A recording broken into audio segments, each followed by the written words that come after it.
존 스튜어트 밀은 상당히 재밌는 사람입니다. 그리고 존 스튜어트 밀이 오늘 우리가 주제로 삼은 이 자유론을 낸 게 1859년이죠. 그리고 존 스튜어트 밀이 죽은 게 1876년이죠. 일본의 명치 유신이 1868년이죠. 68년이니까 그 언저리예요. 그래서 일본에서는 이 존 스튜어트 밀의 자유론이 상당히 빨리 번역이 되었다고 그러는데 우리나라는 대단히 늦게 번역이 됐습니다. 그리고 존 스튜어트 밀이 죽은 지고 지금 뭐 150년 정도 더 지났나요? 어떻게 되나 연도가. 그래서 상당히 근대에 접근해 있는 사람이고 또 재밌는 거는 마르크스하고의 동시대를 산 사람입니다. 존 스튜어트 밀이 1806년에 태어났는데 마르크스는 1818년에 태어났어요. 그리고 존 스튜어트 밀이 죽기가 1873년이라고 그랬는데 마르크스는 1883년에 죽었습니다. 그러니까 마르크스가 10년 뒤에 죽은 거죠. 그리고 같이 런던에 살았으니까 두 사람이 만난 적은 없다고 그러는데 밀의 의붓딸하고 마르크스의 딸이 친구였다는 얘기가 있습니다. 존 스튜어트 밀은 상당히 흥미로운 사람이에요. 요즘 우리식으로 분류하면은 경제학자라고도 볼 수 없고 정치학자라고도 볼 수 없고 뭐 상당히 이렇게 르네상스적인 지식인 학문이 분화가 되지 않은 상태였기 때문에 책도 다양하게 냈습니다. 제가 앞으로 책을 소개해 드릴 텐데요. 그래서 대단히 어떤 종합적인 지식, 이렇게 오늘날처럼 전문화된 지식이라기보다는 보편적인 지식이라고 할까요? 그런 분입니다. 그리고 오늘 이제 강의 주제가 이 자유론인데 자유론은 우리나라에서 번역이 10종 이상 번역이 되어 있습니다. 그만큼 꾸준히 책이 팔린다는 얘기가 되겠죠. 그래서 저는 그동안 서병훈 선생이 이제 번역한 책도 보고, 뭐 박경훈 선생이 번역한 책도 좀 보고, 얘가 이제 직전에 박문재라고 하는 이 분이 공부를 많이 하신 분인데, 이분이 이제 번역한 자유론을 제가 그저께 주문을 해가지고 좀 읽었습니다. 이 책도 많이 팔린 것 같아요. 가장 최근에 나온 책이에요. 그래서 2018년에 1세를 발행하고 2023년에 9세가 발행된 걸로 봐가지고는 꽤 팔리는 책이다, 그런 생각이 들었습니다. 그래서 뭐 전문가들이 번역한 책을 다 내용은 비슷한 것 같습니다. 내용 쉽지 않고. 그리고 이제 존 스튜어트 밀을 본격적으로 많이 연구하신 분이 지금은 은퇴를 하셨습니다만은 충실대학의 정치과에 있었던 서병훈 교수님인데 2, 3년 전에 존 스튜어트 밀의 선집을 발간했습니다. 그동안에 이제 존 스튜어트 밀의 뭐 자유론이라든지 공리주의 이런 걸 쭉 이제 번역을 해오셨다가 그걸 합본을 해서 선집을 발견하셨는데 책이 커요. 마지막 페이지가 1000페이지가 넘습니다. 그래서 이 책을 보시게 되면은 존 스튜어트 밀의 어떻게 보면 가장 기본적인 주술들이 번역이 되어 있습니다. 공리주의도 번역이 되어 있고 종교론, 자유론, 대의정부론, 이건 정치철학으로 되는 중요한 책입니다. 그리고 사회주의론, 여성의 종속, 이렇게 여러 개 번역이 되어 있고 정치경제학 서론은 번역이 안 되어 있습니다. 그 책은 이제 경제학 책이니까 아마 손을 안 대신 것 같고, 그리고 오래전에 이제 대우학술 총서로 존 스튜어트 밀 연구라고 그래가지고 조순 선생, 뭐 박세일 선생, 이지준 선생, 자성희 선생 이런 분들이 이제 조순 선생하고 같이 모여서 공부를 하셨던 분인 것 같습니다. 11분이 모여서 책을 냈습니다. 그래서 이것도 상당히 흥미로운 책입니다. 그리고 오늘 제가 잠깐 얘기를 하려고 합니다만은 우리가 일반적으로 존 스튜어트 밀을 자유론자라고 알고 있는데 사상이 뒤로 갈수록 상당히 사회주의에 동조를 하게 됩니다. 그래서 이 밀 연구에 보면은 밀의 사회주의라고 해서 두 편의 논문이 실려 있습니다. 그 당시 이제 마르크스하고 동시대를 살았다고 하는 얘기는 19세기가 되죠. 19세기는 상당히 지적으로 혼란스러운 시기입니다. 자본주의가 발전하고 계몽주의가 발전하고 산업사회로 들어가니까 빈부의 격차가 많이 나고 해서 노동자들의 삶이 상당히 궁핍했고 아동노동도 심하게 있었고 또 공장노동이 초창기 단계니까 우리나라 옛날에 이 청계천대처럼 상당히 노동자들이 고충을 많이 당하고 노동 조건이 상당히 나쁜 그런 시대니까 아무래도 노동자들의 삶에 영향이 많이 있었을 겁니다. 관심들, 지식인들이 많이 가졌을 겁니다. 아담 스미스 시대하고는 좀 다른 거죠. 공산주의 사상이 상당히 확산되고 있던 그런 시대입니다. 그리고 여러분들이 이제 마르크스의 공산당 선언이 1848년인가에 발표가 되지 않습니까? 그러니까 그거를 아마 존 스튜어트 밀이 봤겠죠. 그래서 사회주의는 아닌 것 같다. 그 당시에 이제 막 번성하고 있던, 그럼에도 불구하고 이제 노동자들의 삶을 어떻게 개선할 것인가, 빈부의 격차를 어떻게 줄일 것인가, 이제 이런 데 관심을 많이 가졌는 게 아니겠는가. 그러면서 또 자본주의 활력이라고 하는 거, 경쟁사회가 놓는 자본주의 활력, 그 자본주의 활력은 마크스도 인정을 했습니다. 자본주의가 대단히 활력적이다. 생동감이 넘친다. 이 시장에서 부를 산출하고 생산물을 확장하는 데는 대단히 큰 힘을 지니고 있다. 그래서 마르크스도 자본주의가 완성된 사회에서, 성숙된 사회에서 공산주의 혁명이 일어날 것, 이렇게 예측을 했거든요. 그건 여전히 그 예측은 안 맞았습니다.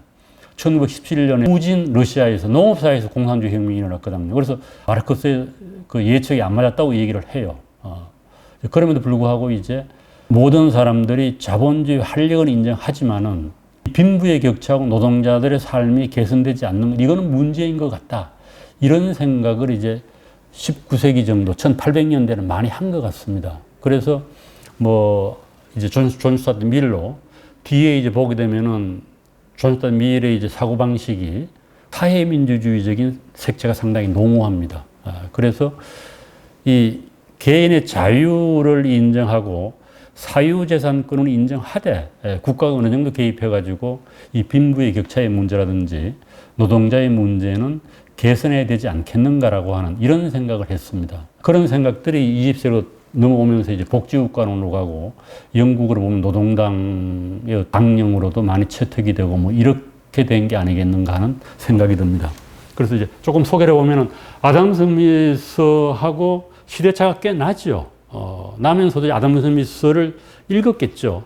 아담 스미스 리카드를 읽었다고 그럽니다. 그래서 그 자본주의, 아담 스미스 얘기했던 그 자본주의적인 어떤 생산 방식을 찬성하면서도 아담 스미스는 어떻게 보면은 자유방임주의를 상당히 옹호했다고 볼 수가 있는데, 고전적 자유주의 특성이거든요. 그래서 그건 아닌 것 같다. 자유방임주의는 아닌 것 같고, 그렇다고 해서 또 극단적인 사회주의도 아닌 것 같다. 그래서 어떤 그 사이길을 찾아보려고 노력한 사람이 존 스튜어트 밀이라고 볼 수가 있습니다. 존 스튜어트 밀 하면 아버지가 제임스 밀이거든요. 이 사람도 대단히 유명한 사람입니다. 책도 많이 내고, 뭐, 여러 분야의 연구를 하고, 또 여러 친구들이 많이 있었어요. 이 친구들을 자기 아들한테 소개시켜주고, 가장 이제 가까운 친구가 벤담입니다. 벤담. 공리주의를 제창 두른 친구예요. 그래서 어릴 적부터 제임스 밀은 존 스튜어트 밀을 공리주의자의 어떤 그 대성자라고 할까요? 후계자로 키우려고 했다. 이제 이런 생각을 해볼 수가 있고, 또 자기 아버지의 영향이겠죠. 십몇 세 때는 뭐 실제로 그 조수라고 할까? 젠담의 책을 하는데 편집자로 들어가서 읽고 고치고, 그래서 그다가 이름도 올려주고 벤담이 그랬다고 그럽니다. 그러니까 벤담은 상당히 밀접한 연관이 있고, 또 제임스 밀의 영향으로 존 스튜어트 밀이 공리주의를 그대로 이어받았다가 또 한때는 멀어져요. 야, 이거 아닌 것 같다, 공리주의가. 멀어졌다가 다시 또 공리주의로 돌아오게 됩니다. 그래서 밀을 우리가 서양 철학사에서 얘기할 때는 벤담은 양적 공리주의를 제창한 사람이다. 우리가 대지의 철학이다 이런 얘기 많이 하지 않습니까? 행복한 대지보다 불행한 소크라테스가 낫다 한 말이 존 스튜어트 밀이에요. 그래서 양적인 공리주의에서 질적인 공주의로 발전시킨 사람이 존 스튜어트 밀입니다. 그리고 그 원래 공리주의는 뭐 개인의 행복에도 관심이 있었겠습니다만, 그 당시로 보게 되면은 사회 제도를 바꿀 수 있는, 이게 일종의 계몽주의적인 사고방식이죠. 이 사회를 좀 더 좋은 방향으로 바꾸어야 한다. 그럼 무슨 기준이 있어야 될 거 아니겠습니까? 좋다 나쁘다 하는 기준이 있어야 된다. 그래, 도덕과 법의 원리입니다. 그 벤담의 책 이름이. 도덕과 입법의 원리예요. 그러면 도덕과 입법의 기준이 될 수 있는 원리가 뭐가 있겠는가? 그게 바로 공리주의입니다. 최대 다수의 최대 행복, 우리가 많이 들어보던 이 얘기죠. 그래서 그 원리에 따라서 제도를 바꾸고 사회를 변혁하자라고 하는, 요즘식으로 하면 급진주의죠. 그 당시로 보면. 그래서 그걸 레디칼리스트라고 그래요. 레디칼리즘. 급진주의라고 하는 영국의 사조가 있었는데, 이 공리주의는 거기에 속했다라고 볼 수 있습니다. 그리고 이제 헨리어트 테일러 밀이라고 하는 이제 여성분, 이 우리가 그 읽었던 자유론에 보면은 이제 헬리엇들 얘기가 많이 나오죠. 이제 헬리엇들도 미래 영향을 상당히 영향을 많이 미치게 됩니다. 그래서 이거 뭐 뒤에 조금 얘기하겠습니다만은 20년 동안 서로 이렇게 좋아하고 존경하던 사이였다가 이제 유부녀입니다. 테일러는 이제 전 남편의 이 성이고 뒤에 또 밀이 들어갔지 않습니까? 그래서 전 남편이 죽은 뒤에 이제 조나단 밀하고 결혼을 해요. 20년 뒤에. 그래서 8년인가 같이 살다가 우리 어떻게 보면 지적 동반자입니다. 그리고 이제 이 사진이 지금 남아있는 거는 이건 뭐 이 두 사진은 그렇게 정확한 것 같지가 않아요. 이 두 사진은.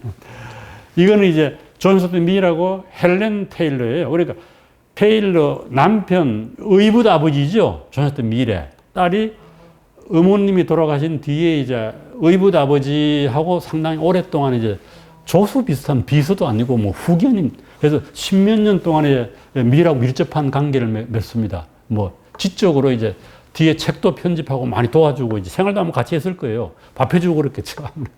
그래서 비서 역할을 해서 이렇게 사진을 같이 찍고 이런 거예요. 어떻게 보면 상당히 재밌는 그런 이제 이 얘기라고도 볼 수가 있습니다. 그래서 뒤에 뭐 이 나오는 그 자서전을 이제 죽은 뒤에 이 헬렌이 냅니다. 전도 미래 헬렌이 내고 뭐 뒤에 아마 이런 미래 사상을 전파하는데도 상당히 노력을 했다. 뭐 그렇게 얘기를 합니다. 그럼 미래의 생애와 사상을 보면은 1806년에 태어났고 1873년에 죽었습니다. 뭐 태어난 장소는 좀 뭐 런던이라는 얘기도 있고 아니라는 얘기도 있고 그렇습니다만 그건 중요한 게 아니고 1873년 5월 7일에 영면을 했었고 프랑스에 있는 그 아비뇽이죠. 아비뇽에 헬리엇 묘가 나란히 묻혔다라고 얘기를 합니다. 그러니까 아비뇽에 여행을 하다가 헬리엇이 죽었거든. 그래서 거기에 묻은 거예요. 영국으로 돌아오지 않고. 그래서 거기에 뭐 1년 동안 이제 가까운 데 집을 얻어가지고 아비뇽에서 헬리엇을 지켰다 뭐 이런 얘기가 있습니다. 그리고 이제 미일의 생애는 보게 되면은 이제 영국이 나폴레옹 전쟁을 시작할 직후부터 경제적 곤란한 시기를 거쳐 번영을 자랑한 빅토리아의 치세를 거치게 됩니다. 빅토리아 여왕이라고는 유명한 시대 아니에요? 빅토리아 여왕. 영국이 막 이제 번성하던 시대인데 그 시대를 이제 거치고 공업화와 민주화가 발전하던 시기다. 그리고 이념적으로 보게 되면은 계몽주의하고 진보주의가 지배하던 시대다. 진보주의는 역사가 발전한다는 얘기다. 역사는 끊임없이 발전한다는 거고 계몽은 이성을 사용해서 현재의 문제점들을 지적함으로써 사회를 급진적으로 개혁해서 더 좋은 사회를 만들 수 있고 인류는 점점 더 발전한다는 거예요. 계몽을 하면 사람들이. 영국의 스코틀랜드 계몽주의, 프랑스, 독일의 계몽주의인데 이 계몽주의가 19세기, 20세기를 이끌어온 거죠. 그러나 이제 20세기에 들어오면서부터 이제 초반에 전쟁이 나면서부터 사람들이 이 계몽주의에 대한 신념을 잃게 됩니다. 핵무기 발전돼서 핵전쟁이 일어나죠. 빈부격차 크지죠. 그래서 지금 뭐 또 환경 문제가 막 나오고 기후 문제 나오니까 이러다가 인류 망하는 거 아니야? 이런 생각들을 하는데 또 최근에는 그렇지 않다. 통계적으로 보면 인류는 엄청나게 발전을 했다. 왜 다시 계몽인가 하는 책이 이렇게 두꺼운 책이 최근에 나왔어요. 20년에 나왔는데 아마 번역이 우리나라에서 작년인가 됐나? 우리가 계몽에 대해서는 이제 그걸 버려서는 안 된다는 거지. 인류의 진보사관을. 그러나 그 당시 이제 이 19세기는 대단히 이제 계몽주의를 사람들이 받들었다고 볼 수 있고, 벤담의 친구의 아버지로부터 철저한 천재 교육을 받았습니다. 학교도 안 보내고 가정교육을 받아가지고 이제 3살 때 그리스를 배우고 소크라테스를 읽었다고 그래요. 3살 때부터 이제 그리스를 익히고, 우리나라식으로 하면 서당에 가는 건가요? 8살 때부터 라틴어를 배웠다. 그래서 13세 때는 리카도의 경제학 및 가세욕을 읽었다 해서 대단히 지적으로 성숙했다. 뭐 그렇게 볼 수 있습니다. 그래서 이 조나단 밀의 천재 교육에 대해서 어떻게 생각해야 될지 또 교육학계들은 여러 가지 얘기를 하고 있습니다. 그리고 또 재밌는 거는 대학의 교수도 아니고 전문적인 직장을 가지고 있었습니다. 자기 아버지가 동인도 회사에 다녔는데 1823년부터 1858년 동인도 회사가 망할 때까지예요. 망할 때까지 동인도 회사에 근무를 했습니다. 35년 정도 근무를 했죠. 일이 상당히 좀 헐거웠던 것 같아요. 런던에 있을 때는데 동인도 회사가. 그래서 자기 뭐 집필도 하고 책도 쓰고 뭐 해서 아마 그냥 안정된 직장이라고 생각하면 되지 않겠는가 하는 생각이 듭니다. 그리고 1826년에는 정신적인 위기 상황에 봉착했다고 그럽니다. 아버지하고 뭐 이렇게 계속 교육을 받다 보니까 나는 한 번도 어린아이였던 적이 없다. 이렇게 자서전에 써놨거든요. 어릴 때부터 뭐 어른들하고 놀았나 보지. 그래서 정신적 위기에 봉착해요. 내가 뭐지? 인생의 목적이 뭐지? 그래서 원인으로 주지주의 교육을 많이 지적을 합니다. 계속 정서 교육을 안 시키고 애를 그냥 기계처럼 요즘식으로 해보면 그거 뭡니까? 로버트에다가 디프 러닝을 시키듯이 그렇게 공부를 시켜가지고 어떻게 보면 자아가 없었던 거라도 볼 수 있죠. 그래서 6개월 정도 방황을 하다가 결국 인간관과 방국론의 벤담주의를 이게 아버지 그늘로부터 벗어나는 거예요. 벤담주의로 벗어나는 거는. 그래서 아버지로부터 좀 벗어나야 된다, 뭐 이런 생각을 한 게 아닌가. 행복은 구한다고 얻어지는 것도 아니고 정서적인 능력이 대단히 중요하다는 걸 깨닫게 됩니다. 그래서 다시 이제 그 당시 이제 보면은 낭만주의에 빠져들어요. 그림, 음악, 전원의 아름다움을 도는 워즈워드라고 유명한 시인 아니에요? 낭만주의 시인이거든요. 또 프랑스 생시몽의 역사철학과 사회주의, 꽁트의 실증주의 유행을 받고 인생이 일종의 전환이 온 거예요. 20살에. 그래서 다시 이제 또 이제 공리주의에 관심이 가고 뭐 이제 이런 것들 26년이 해서 상당히 어떻게 보면 지적으로 거듭나게 되는 그런 단계를 거치게 됩니다. 그리고 1830년에 프랑스 혁명 소식을 듣고 저는 기뻐했다고 그럽니다. 이제 프랑스를 방문하게 되고, 그리고 1830년에 런던의 실업가 존 테일러의 초대를 받았는데, 이 둘이 관계는 어떤지 모르겠어요. 존 테일러라고 하는 사람이 뭐 돈을 좀 많이 번 사업가 같아요. 두 아이를 가진 부인 헨리에트 테일러를 만나게 됩니다. 헨리에트 테일러는 1807년이니까 존 스튜어트 밀보다는 1년 늦게 태어나가지고 좀 빨리 죽죠. 그래서 둘이 사랑에 빠져서 1849년 존 테일러가 암으로 사망하자 2년 뒤에 51년에 결혼을 하게 됩니다. 그러니까 결혼하고 한 7년 정도 사랑밖에 못 살았죠. 그리고 1861년 미국의 남북전쟁이 이엠의 적발을 절박했을 때 영국의 자유주의를 비롯한 많은 사람들은 남부를 지지했습니다. 농업사회죠. 그런데 이제 노예제 폐지를 주장한 북부를 밀은 지지하게 됩니다. 이게 좀 생각이 달랐던 거죠. 그리고 1865년에 주변의 설득으로 국회의원에 출마하고 당선이 됩니다. 이게 또 재밌는 거예요. 정치적 십적 경험을 쌓아요. 그래서 웨스트민스터 자유당 하원의원이 되는데 그때 조건을 겁니다. 하원의원 이제 출마를 내가 승인을 하겠다. 나는 이런 조건으로 후보자로 승낙을 한다. 지방의 이익을 위해서는 일하지 않는다. 자기 당의 의견은 구속되지 않는다. 이거 지멋대로 하겠다는 거 아니에요? 선거운동에 돈을 쓰지 않는다. 그 다음에 선거운동도 하지도 않겠다. 그래서 이런 조건을 이제 듣고 나가지고 주변에 있는 사람이 이렇게 얘기를 해요. 전능한 신도 저런 조건으로는 당선될 수가 없다. 선거를 아는 사람이. 그런데 다행스럽게 당선이 돼요. 그래서 3년 동안 의회에서 활동을 해요. 당연히 재선이 안 되겠죠. 그래서 1868년에 총선거에서 낙선을 하고 정계를 은퇴를 합니다. 그리고 이제 주요 저서들이 논리학의 체계, 이건 대단히 중요한 철학책입니다. 1843년 논리학의 체계를 쓰고 1848년 이 공산당 선언에 나오던 그 해 아니에요. 정치 경제 원리를 씁니다. 그리고 59년에 자유론을 쓰고 61년도에 제2 정부론 1861년에 공유를 쓰고 69년에 여성의 종소, 73년에 종교에 관한 에세이 3편을 쓰고 79년, 이건 6호지요. 사회주의, 챕터스 온 소셜리즘이라고 하는 사회주의론을 씁니다. 이 책에 번역이 되어 있습니다. 토론토 대학에서 가장 많이 인용이 되는 책입니다. 존 스튜어트 밀의 전집을 내게 돼요. 63년에서 91년에 거쳐서 33권으로 전집을 냅니다.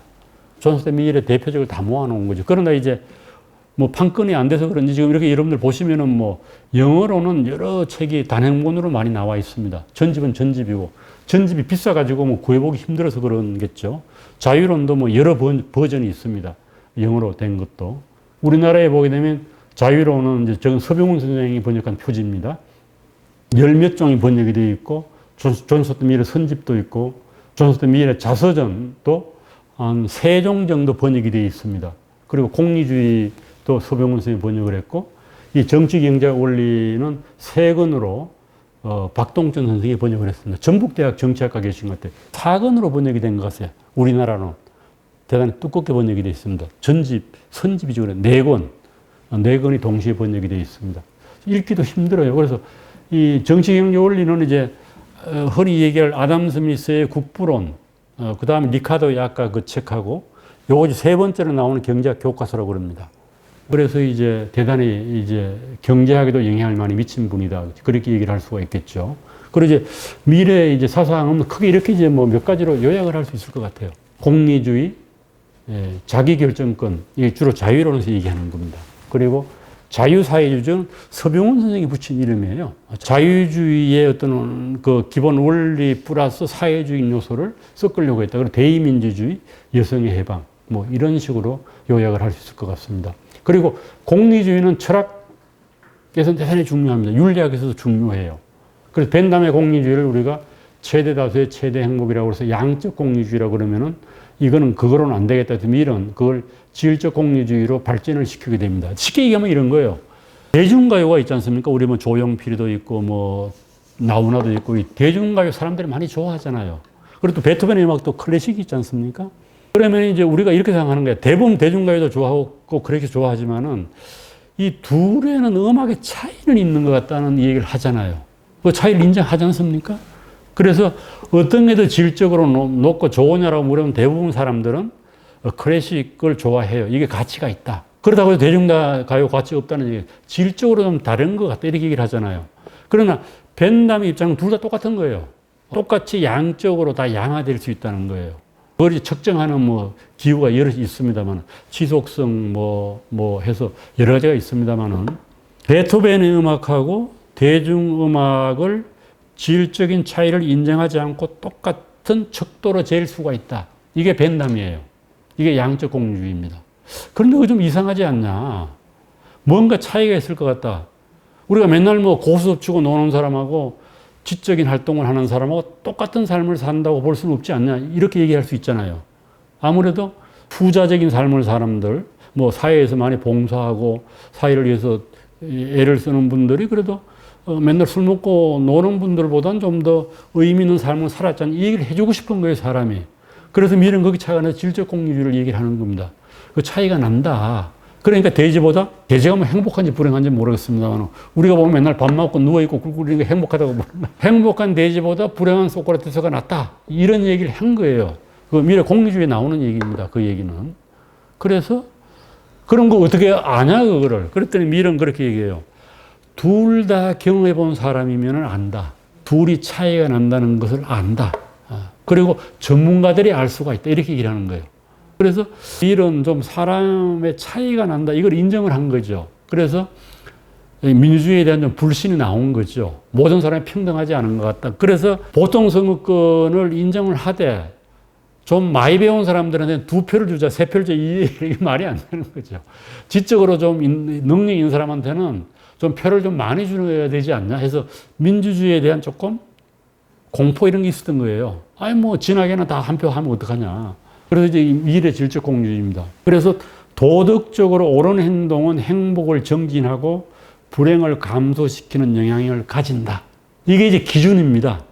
달리 얘기하면은 인간의 행복을 정진시키는 것이 선이고 행복을 감소시키는 것이 악이라는 거예요. 그 다음에 행복이 뭐냐 그러면 인간에게 쾌락을 주는 거다. 우리 이때 쾌감이라고 그러면 너무 우리가 이 신체적인 걸 생각하는데 그런 건 아니고 정신적인 것이 다 포함되는 겁니다. 그래서 행복과 만족은 구분되지만은 이 행복이라고 하는 게 중요한 이제 가치 있는 걸로 인정을 하고 행복은 인간의 쾌락하고 연관이 있다. 이게 공리주의 기본적인 논리입니다. 유틸리티죠. 유틸리티. 그걸 뭐 우리는 공리로도 번역을 하고 효용으로도 번역을 하고 뭐 행복으로도 번역을 하고 복지로도 번역을 합니다만 여하튼 그거는 근본적으로는 인간의 기본적인 감정적인 것, 고통을 느낀다. 이건 나쁜 거예요. 행복감을 느낀다. 쾌감을 느끼는 건 좋은 거고 그것이 공리주의 기본 원리입니다. 예를 들어 최대 다수의 최대 행복이라고 그러면은 상당히 문제가 있을 수 있죠. 예를 들면은 A라고 하는 정책하고 B라고 하는 정책이 있는 어떤 정책이 좋아? 그러면은 공유주의는 뭐라고 얘기해요? 많은 사람에게 더 많은 유틸리티를 주는 정책이 좋은 거라고 얘기를 하는 거예요. 그럼 여기서 이제 문제가 되는 것이 다수 사람한테 좋은 것이 때때로는 개인의 권리를 침해할 수가 있는 거죠. 예를 들면 이런 겁니다. 한 사람한테 사과가 10개가 있고 다른 9사람은 사과를 하나도 안 가지고 있어요. 그러면 우리가 기본적으로 재산권을 강조하는 자유주의자들, 고전적 자유주의자들은, 로커 같은 사람들은 10개를 가지고 있는 사람이면은 그 사람의 사과 10개의 재산권을 인정해야 된다는 거예요. 그건 당연한 거예요. 내 거니까. 그러나 공유주의가 보면 그건 무슨 소리야. 그거를 어떻게 나누어 줄까? 그 사람이 10개를 가지는 게 좋으냐, 아니면은 그거를 나머지 9사람한테 하나씩 나누어 줘가지고 10개를 한 사람이 먹을 때 공리보다 10개를 10사람이 먹을 때 공리가 높으면 당연히 10개를 나누어 줘야 되는 거예요. 그러면 또 개인의 자유를 침해하는 게 되잖아요. 이런 논리가 나오잖아요. 우리가 공리주의 원리에 따르면은. 그래서 공리주의는 나눠주자주의가 될 수도 있다는 거죠. 그러나 이제 문제는 이런 게 있네. 그럼 이렇게 묻는 거야. 그거 좋은데, 나눠주는 거 좋은데, 그럼 다 나눠주면 누가 사과를 따고 누가 사과 가수원을 관리를 해. 그러면 나눠줄 게 아무것도 없어. 이런 또 반론이 나오면, 그러면은, 적정선을 찾아오면 된다. 그 사람의 생산 의욕도 떨어뜨리지 않고 효용을 최대한으로 할 수 있는 방법을 찾으면 되지 않냐. 이 선이 되는 거예요. 고전적 자유주의자는 무조건 재산권을 옹호하자는데, 공유주의는 그게 아니에요. 완전히 재산권을 보호하지 않으면 재산을 모으기 위해 사람들이 노력을 하면 가질 게 없지 않냐. 그래, 그것도 안 된다. 그러니까 어느 순간까지는 열심히 일하도록 만들어주고, 어느 순간 넘어서는 좀 나누어 가져가지고 전체 공리를 높여야 되지 않냐. 이런 생각을 하는 겁니다. 그래서 공유주의는 때때로는 뭐가 돼요? 자유주의가 됐다가는 때때로는 뭐가 될 수 있어요? 사회주의가 될 수 있는 거예요. 공유주의자는. 기준이 다르기 때문에. 그래서 자연권 같은 거는 믿질 않습니다. 그런 건 어디가 있냐, 이게요, 자연권이. 공유주의는 그렇게 믿는, 경험론자들이죠.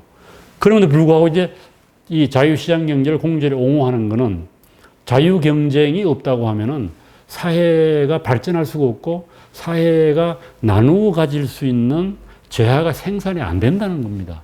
이 딜레마죠, 사실. 그래서 우리나라에서 뭐 많이 인기가 있었던 존 롤스라든지 그 다음에 마이클 샌델 같은 경우도 자본주의 자체의 소유권을 부정하지는 않습니다. 왜 그런가 하면은 그냥 뭐 다 공유하자 그러면은 그게 되겠어요. 생산이 낮아져 공산주의식이 돼버리잖아요.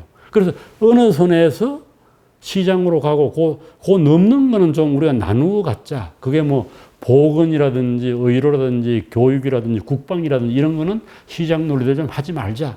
이런 식입니다. 그래서 그런 식의 사고에 어떻게 보면 씨앗이 이 미래 공리주의 속에 들어있는 겁니다. 정치 경제학 서론에 들어있고. 그래서 미래는 이 공리주의의 원리를 통해서 끝까지 자유론이라는 것도 옹호를 해요. 아담 스미스라든지 존 로크식으로 자유를 옹호하는 게 아니라 공리주의적으로 자유주의가 옹호될 수 있다는 겁니다. 그래서 끝까지 공리주의를 포기하지 않습니다. 그러다 보니까 밀보다는 덜 일관적이 되어버릴 수밖에 없는 거예요. 인간의 행복이라든지 자유가 원천적으로 좋은 가치인 것처럼 이 얘기를 하거든요. 밀도 어떤 영역에서는. 그러면 그게 뭐야 그러면은 밀은 그렇게 얘기하는 거지. 자유를 그렇게 인정하는 것이 궁극적으로 길게 보면은 인류의 공리에 좋은가 이렇게 얘기를 해요. 그러나 좀 자세히 보게 되면 그냥 자유는 무조건 좋다고 얘기하는 것처럼 보이기도 하거든요. 이 자유론에 보게 되면은. 그래서 밀은 벤담하고 비교해서 좀 덜 일관적인 공주의자다 이렇게 얘기를 합니다. 그래서 비판을 해요, 밀을. 그래서 밀이 많이 비판을 받는 이유가 거기에 있습니다. 그래서 밀은 이제 교육도 국가의 개입도 인정을 합니다. 높은 차원의 기회를 줄 수 있도록 의무 교육도 좀 해야 된다. 자유 방임주의 공리주의에 좀 시동을 브레이크를 걸고 국가가 개개인의 자유로운 발전을 좀 하는 방향으로 나가야 된다.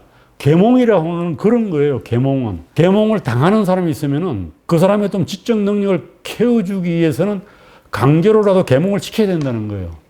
박정희 대통령 같은 건 대단히 계몽주의적입니다. 국민교육 현장 만들어가지고 인간을 좀 이렇게 높은 의식을 가지도록 발전시켜야 되는 거 아니겠습니까? 뭐 그런 얘기예요. 그래서 계몽주의는 어느 정도 국가의 역할을 인정할 수밖에 없어요. 국민들이 저렇게 무지한데 교육을 시켜서 좀 제대로 만들어야 되지 않아? 일종의 국민들을 수준을 높이려고 하는 이런 의지를 가진 게 계몽군주예요. 그래서 저는 이제 박정희 대통령 볼 때 계몽주의적인 실용주의자입니다. 박정희 대통령. 사상의 자유, 출판의 자유에도 국가가 좀 개입을 해야 된다. 이거 두 개를 또 해칠 경우도 있지 않습니까? 사상의 자유를 해치면은 그건 국가가 제어를 해야 한다. 이런 이제 생각을 하는 겁니다. 그러니까 이 공주주의는 요 경계가 불분명해요. 왔다 갔다 하는 거죠. 만족한 돼지보다는 불만족한 소크라테스가 되는 게 낫다. 그리고 인간의 행복을 정진한 방향에 비례해 옳은 것이며 인간 행복을 반대를 산출하는 경향에 따라 그런 것이다. 옳고 그름이 윤리적 기준이 되는 거죠. 행복은 쾌락을 의미하며 고통의 부재이다. 불행은 고통이며 쾌락의 결핍이다. 이 공주주의 나오는 그대로 지금 인용한 겁니다. 그래서 행복을 대단히 이제 중요한 조건으로 삼았다. 정신적인 완성을 중요하게 생각을 합니다. 우리가 정신적으로 좀 더 성숙해야 된다. 미라든지 질서라든지 진선미를 추구해야 된다는 걸 진선미라고 그러지 않습니까? 가치 있는 목적을 효과적으로 추구함으로써 인간은 행복을 잘 발견할 수 있다. 뭐 이런 얘기를 합니다. 그래서 여기 보면 공리주의 양면성이 있는 거예요. 공리주의의 원리를 극대화하려고 하다 보면은 개인의 자유를 침해할 수. 이게 결국은 이 존 스튜어트 밀이 쓴 그 자유론의 기본적인 주제지요. 인간은 사회 속에서 살 수밖에 없다. 그걸 이제 우리가 시민적 자유라고 하는 표현을 썼잖아요. 그러니까 사람하고의 관계 속에서 아니면 조직하고의 관계 속에서 인간의 자유를 최대한 보장하는 길이 뭐냐. 이 길을 찾은 게 자유론이에요. 자유론의 좀 제가 이제 핵심적인 걸 이제 본 겁니다. 자유론의 이제 가장 핵심을 자기결정권이라고 봤어요. 자기결정권. 내가 결정한다는 겁니다. 그래서 자기결정권은 개인의 자유, 타율, 자치, 행복, 책임, 사회의 다양성과 연결이 된다. 자기결정권은 개인뿐만 아니라 단체, 공동체의 자율과 가치와도 관련이 있고 이런 자기결정권은 사회와 국가와 충돌한다. 이때 이제 조직으로 보면은 작은 조직은 큰 조직하고 충돌하는 거죠. 예를 들면 지금 우리나라 같은 경우에 이제 교육을 놓고 대학하고 교육과고 계속 긴장 관계예요. 물론 이제 대학은 또 학생들하고 갈등 관계 있죠. 교수와도 갈등 관계 있고. 그렇지만 또 대학은 더 높은 상위 계층이 이제 교육부 아닙니까? 국가 아니에요? 그러니까 뭐 계속 대학이 국가의 지시를 받는 거 아닙니까? 하다못해 뭐 과정원도 지 멋대로 못 정하고 공학금도 못 정한 거 아니에요? 어제 봤더니 그거는 풀어줬더라고. 공학금은 아무 코멘트가 없어요. 현재는 지금 보면은 공학금은 물가 상승률에 2배 이상 못 올리게 되어 있습니다. 지금 10몇 년 동안 인상을 못 했거든요. 그런데 그런 또 규제가 있어요. 올린다고 마음대로 올릴 수 있는 게 아니에요. 물가 상승률에 2배 이상 못 올려요. 뭐, 물론 학생들이 데모를 해서 못 올리는 게 있죠. 그러니까 결국은 끊임없이 자기 결정권은 충돌을 해요. 나는 다른 사람의 결정권하고 충돌하고 아버지, 부모의 결정권, 어머니의 결정권하고 충돌하고 또 어머니는 또 뭐 회사 가면 회사의 조직하고 충돌하고 이게 끊임없이 충돌 관계가 연쇄를 이루는 겁니다. 그래서 궁극적으로는 강제력을 가진 게 국가예요. 그래 국가하고 결국 개인하고 충돌하는 거죠. 그래서 자유주의자들은 결국은 나의 자유를 억압하는 게 누구냐면 그거는 국가다, 국가 이렇게 얘기를 하는 거 아니겠어요? 국가. 그래서 공리주의 사회에서도 이런 이제 충돌이 일어나는 겁니다. 그래서 현대적으로 보면은 자기결정권하고 현대사회의 쟁점, 이건 자유론 그대로 다 적용이 되고, 우리가 이 자유론의 마지막 5장에 보게 되면은 그 당시에 이제 사회 문제가 됐던 검주법이라든지 독약을 팔아야 되는지 안 팔아야 되는지 그 당시에 다 문제가 됐던 거예요. 그 다음에 또 마약을 어떻게 할 거냐, 술, 또 매춘은 어떻게 할 것이냐, 도박은 어떻게 할 것이냐, 이런 것도 그 당시 다 문제가 됐던 거예요. 그게 이제 오늘날까지도 이제 해결 안 된 거죠. 우리나라의 강원랜드를 제외하면은 국내 도박장은 한국 사람 못 들어가지 않습니까? 그건 제한을 하는 거예요. 미국은 아니잖아요. 국내에 많이 들어가지 않습니까? 그래 도박은 국가 좀 통제하지 않습니까? 그 당시도 그런 논란이 있었던 거죠. 그래서 술도 세금 매기잖아요. 이건 간접적으로 금지하는 겁니다. 술 세금을 많이 높이면은 술을 못 마시잖아요. 수세우리 매기지 않습니까? 담배세도 매기잖아요. 술, 마약, 담배, 동성애, 낙태, 소수자 인권보호, 환경 파괴와 지구온난화 문제, 복지, 징병제, 공공보건의 백신 강요, 인공지능, 개인 정보유출, 인권침해 이게 전부 다가 보면은 개인의 선택하고 관련된 겁니다. 낙태? 산모의 선택권을 존중하면은 낙태권 줘야 되는 거 아니야? 그런데 국가에서 그걸 개입 안 하면 낙태권 안 주잖아요. 이게 이제 생명체, 태아라고 하죠, 태아. 태아의 권리는 뭐야? 그리고 지금은 뭐 개월입니까? 10몇 주로, 16주라고 그러나 그 제한이 있죠. 낙태 허용하는 게. 그래서 여전히 이제 자유론의 문제는 현대사회 문제하고도 다 연결되어 있고 5장에서 존 스튜어트 밀이 예로 들었던 그 사례들이 현대도 그대로 다 쟁점화되어 있습니다. 이제 이 자유를 어떻게 적용할 거냐 5장 아니에요? 4장, 5장. 예. 경제적 민주주의는 초기에는 공주 근거에서 국가 개입을 이제 지지를 하다가 기본적으로는 자유시장의 지지로 돌아서게 됩니다. 그러나 이제 경제의 원래 개정판부터는 사회주의적 관점을 옹호를 해요. 1850년도 넘어온다는 얘기죠. 그리고 자본주의적 기업을 노동자들의 협동조합으로 좀 대체하는 게 어떤 이런 생각을 해요. 이게 소위 말하면 조합주의입니다. 그 당시 조합주의에 대한 유행을 했어요. 조합주의라면 코퍼레티즘을 많이 들어봤죠. 우린 노사정 협의 얘기다 조합주의에서 나온 거예요. 그리고 이제 정치경제학 원리는 대학 교재로 많이 사용이 됐고 1916년에 마샬의 경제학 원리가 나올 때까지 표준 교과서 역할을 했습니다. 그리고 뭐 요즘 이제 대학에서 많이 교과서로 읽히는 게 맹크 경제학이에요. 고전에는 사무엘슨 경제학입니다. 경제학은 교과서 딱딱 있어요. 그리고 정치적 민주주의는 이제 대의정부론에서 내세운 겁니다. 그러니까 이 대의정부론이라는 말은 집정민주주의에 대한 신뢰감이 없는 겁니다. 국회의원을 뽑아가지고 그 대표자들이 논의하게 하죠. 이게 대의정부론 아니에요. 집정민주주의는 이게 좀 곤란한 것 같다. 그거 뭐 플라톤 때부터 끊임없이 문제가 됐던 거예요. 다수의 폭정을 우려해서 민주주의에 대한 좀 신뢰가 약했다. 다수의 폭정이라고 하는 말은 미국의 민주주의라고 하는 그 유명한 책이 있죠. 그 도크빌의 영향을 많이 받았어요. 미국의 민주주의. 그래서 참 민주주의가 문제가 좀 있죠. 요즘 우리 뭐 포퓰리즘이라든지 뭐 다수가 이렇게 하는 게 문제가 좀 있지 않습니까? 그래서 이건 좀 문제가 있는 것 같다. 보통 선거권을 주기는 주되 좀 더 교육을 받은 사람은 복수투표권을 주자. 이게 참 애매한 얘기예요. 2표 내지 3표를 주자. 그래서 모든 사람이 정기 참여를 해서 이익을 누리게 하면서도 좀 더 계몽되고 확신 있는 개인에게는 좀 더 큰 자유를 허용을 하는 게 어떠냐. 이런 생각을 했어요. 요즘 같으면 말도 안 되는 얘기죠.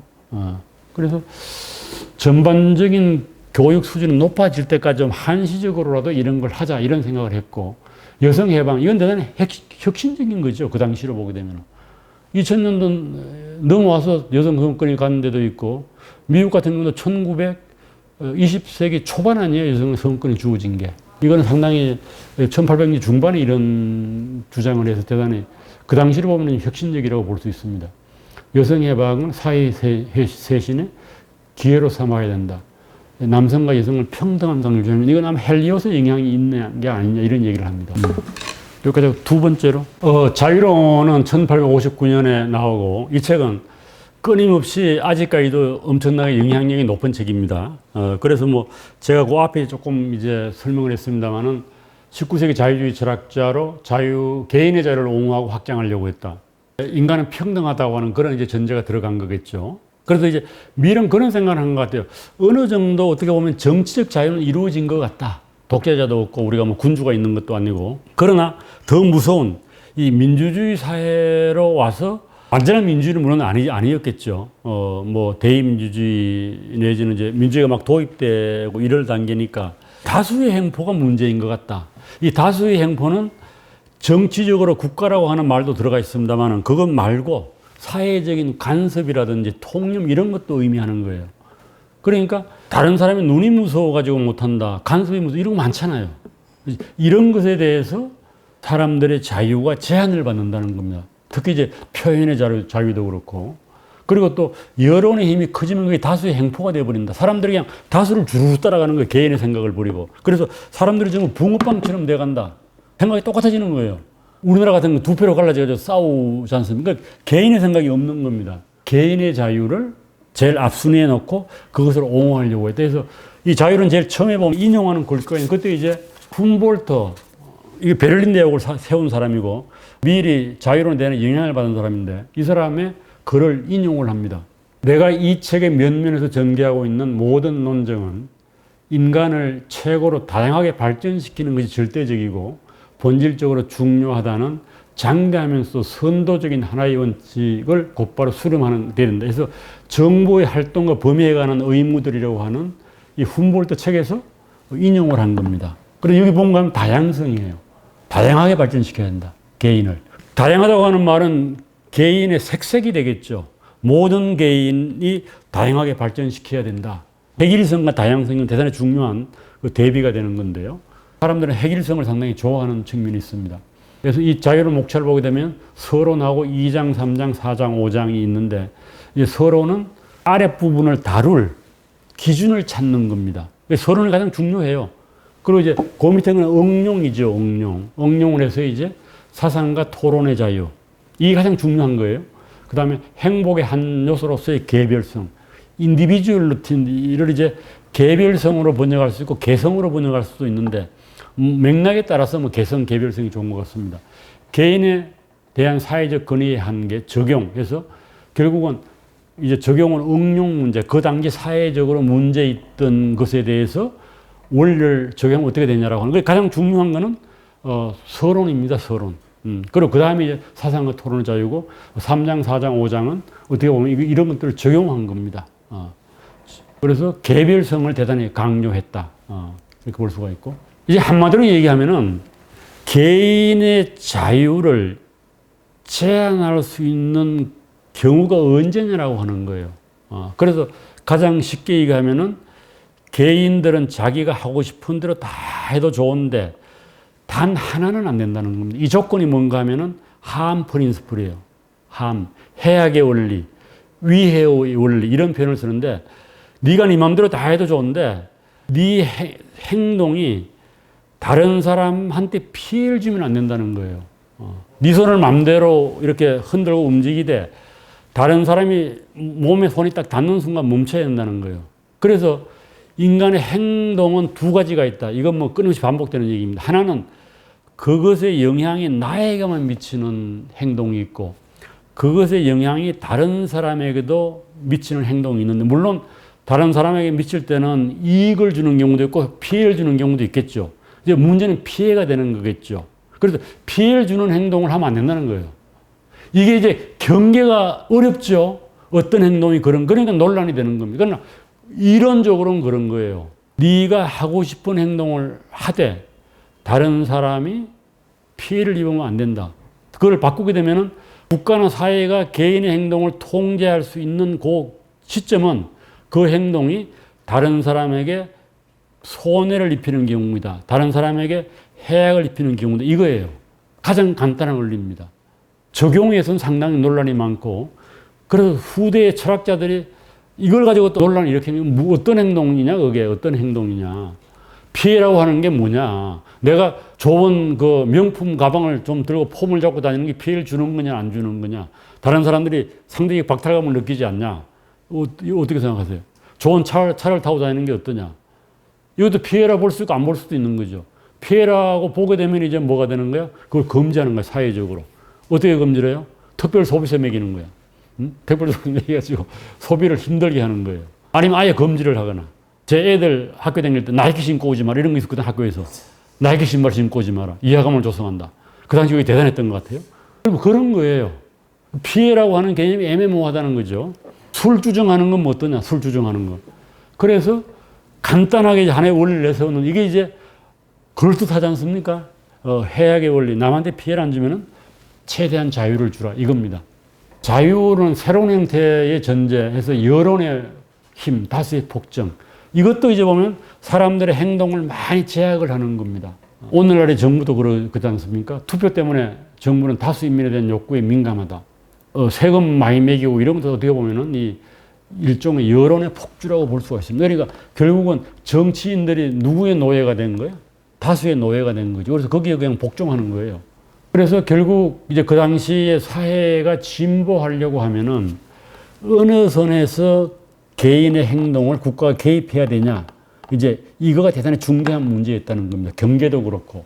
다수의 폭정을 막거나 진보를 이룩 하기 위해서는 우리 모두가 받아들일 수 있는 합리적인 원칙을 만들고 자유를 제한해야 한다. 그런데 그런 원칙 없이 사회와 국가가 개인의 자유를 억압하면은 개인을 불행하게 만들 뿐 아니라 사회 전체의 장기적인 진보를 막는다는 겁니다. 그러니까 이 당시는 뭐 개인이 진보하면은 사회가 진보한다 이렇게 생각하고 역사가 진보한다고 생각을 했겠죠.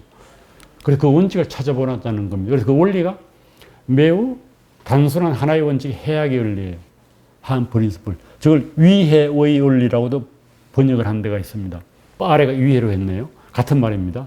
문명사회는 모든 구성원에 대해서 그의 의사에 반해서 권력을 정당하게 행사할 수 있는 유일한 경우는 타인에 대한 위해를 방지하는 것이다. 그리고 요 위에는 간섭하지 말라는 거고, 온정주의 간섭이라고 하는 말이 있잖아요. 그래서 이렇게 하는 것이 너한테 좋다. 너를 행복하게 한다. 너를 더 현명하게 한다.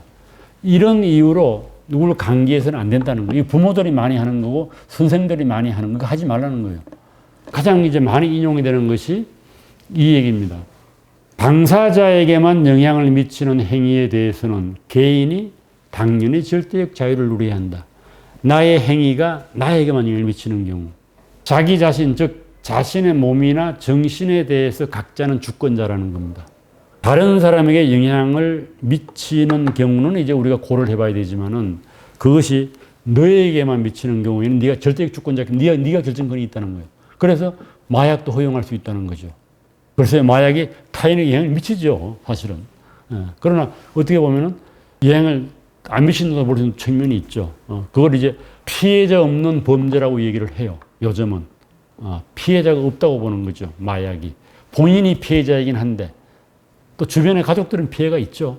또 마약 먹고 또 무슨 강도짓도 하고 그러니까 그것도 사실 피해가 가는데, 여하튼 자기 자신을 망가뜨리니까 마약은, 그렇게 봐서 여기에 의하면은 마약은 허용할 수 있다는 겁니다.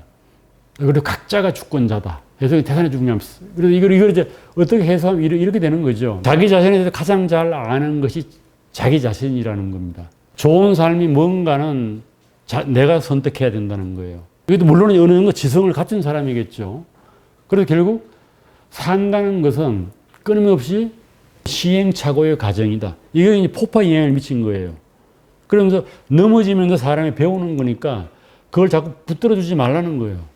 교육을 시키더라도 네가 넘어지는 네가 배우다. 그래서 자유의 주체를 주권자로 인정을 하고 그 사람의 선택과 판단을 존중하고 책임을 지고 스스로 배우게 하라. 이것이 교육이라는 겁니다. 그리고 미래 이런 것들이 사회를 교육의 과정으로 본 거예요. 그리고 민주주의도 정치 교육의 과정으로 본 겁니다. 그리고 자유주의는 그런 게 있는 거죠. 간섭을 하게 되면은 계속 그 사람이 분별력 있는 개인으로 자라지 못한다는 거예요. 그래서 계속 애들이 전화해서 엄마한테 묻잖아요. 어떻게 해요? 어떻게. 이거는 잘못됐다는 거예요.